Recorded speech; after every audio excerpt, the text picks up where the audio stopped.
Pada saat Yesus berbicara tentang keberadaan Roh Kudus, dia mempergunakan istilah Parakletos untuk menggambarkan tugas dan fungsi dari keberadaannya dalam kehidupan kita. Yohanes 14 ayat 16 dan ayat 26, yaitu menjadi seorang penolong, penghibur, dan pengajar. Tujuan utama dari Roh Kudus adalah memastikan untuk setiap orang percaya dapat menjalani kehidupan sehari-harinya sama seperti Yesus sendiri saat dia berjalan di atas muka bumi ini. Yesus memang disebut sebagai anak Allah, tapi pada saat yang sama dia juga adalah anak manusia. Sedang kita memang adalah anak manusia, tapi pada saat yang sama melalui karya Roh Kudus dalam hidup kita, kita dijadikannya sebagai anak Allah. Roma 8 ayat 15-16. Nah, peranan Roh Kudus yang Yesus katakan akan menyertai kita dengan cara hidup di dalam diri kita. Yohanes 14 ayat 17.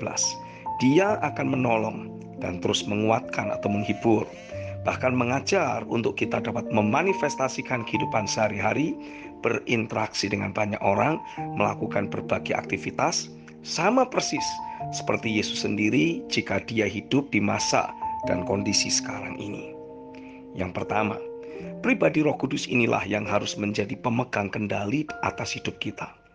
Tugas utama kita sebagai orang percaya adalah memastikan diri kita tetap terhubung secara akurat dengan keberadaan Tuhan sebagai sumber dari segala sesuatu dalam hidup kita. Yohanes 15 ayat 1-8. Dengan kita tetap membangun persekutuan dengan keberadaan Bapa, otomatis dalam pikiran kita juga akan terbangun suatu kesadaran akan keberadaan dari Roh Kudus yang justru menjadi penghubung dan penyambung lidah Tuhan yang hidup di dalam diri kita. Melalui terbangunnya kesadaran akan keberadaan Roh Kudus di dalam diri kita, akan lebih mudah bagi kita untuk menyerahkan kendali hidup kita kepadanya. Di saat kita harus berkata-kata, dengan mudah kita bisa meminta untuk Roh Kudus menaruh kata-katanya di mulut kita. Markus 13 ayat yang ke-11. Di saat ada suatu keputusan yang harus kita ambil, kita hanya perlu meminta untuk Dia menyatakan kehendak Bapa atas situasi atau keadaan yang sedang kita hadapi, sehingga keputusan kita akan selalu selaras dengan rencana atau rancangan Bapa. 1 Korintus 2 ayat yang ke-10. Melalui peran serta Roh dalam kehidupan sehari-hari, kita bisa menjalani suatu perjalanan hidup yang persis sama seperti Yesus sendiri.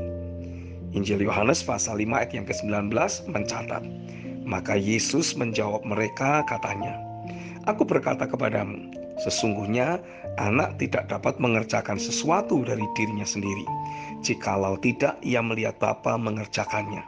Sebab apa yang dikerjakan Bapa, itu juga yang dikerjakan anak." Yang kedua, pribadi Roh Kudus akan mengkondisikan diri kita jadi menyatu dengan keberadaannya. Roh akan terus mengkondisikan diri kita jadi mengambil bagian di dalam keilahiannya dan terbebas dari segala bentuk hawa nafsu dunia yang merusak. 2 Petrus 1 ayat 3-4. Jenis kehidupan yang lahiriah, manusiawi dan duniawi, bukanlah jenis kehidupan yang diperuntukkan bagi ciptaan baru. Sebagai ciptaan baru, Roh Kudus akan terus mengkondisikan diri kita untuk makin bertumbuh dalam kodrat ilahi atau divine nature. Meski secara lahiriah kita masih hidup dalam dunia yang fana ini, tapi Roh Kudus membawa kita untuk terhubung dengan keilahian dan kemuliaannya, dan pada saat yang bersamaan memanifestasikan keilahian dan kemuliaannya tersebut dalam kehidupan sehari-hari kita. Adalah tidak normal untuk orang-orang percaya terus bergumul dengan dosa, kedagingan, ataupun berbagai godaan iblis lainnya. Roh sedang terus mengkondisikan untuk keberadaan kita sehari-hari jadi makin menyatu dengan dirinya sendiri. Berbagai hambatan, halangan atau kesulitan untuk kita yang manusiawi ini bisa sepenuhnya menyatu dengan keilahiannya akan ditanggulangi oleh Roh Kudus hingga ke akar-akarnya. Itu sebabnya Roh Kudus akan terus menyingkapkan pikiran Kristus, menyatakan firman dari mulut Bapa demi untuk menghancurkan segala bentuk benteng dan kubu dari musuh yang sudah terlanjur terbangun dalam pikiran kita.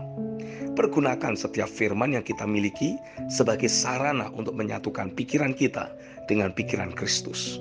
Firman dan roh yang bekerja dalam hidup kita akan berfungsi seperti suatu alat yang mengkondisikan diri kita jadi semakin berubah, menyatu, dan memanifestasikan keilahiannya dalam kehidupan sehari-hari kita. Amin.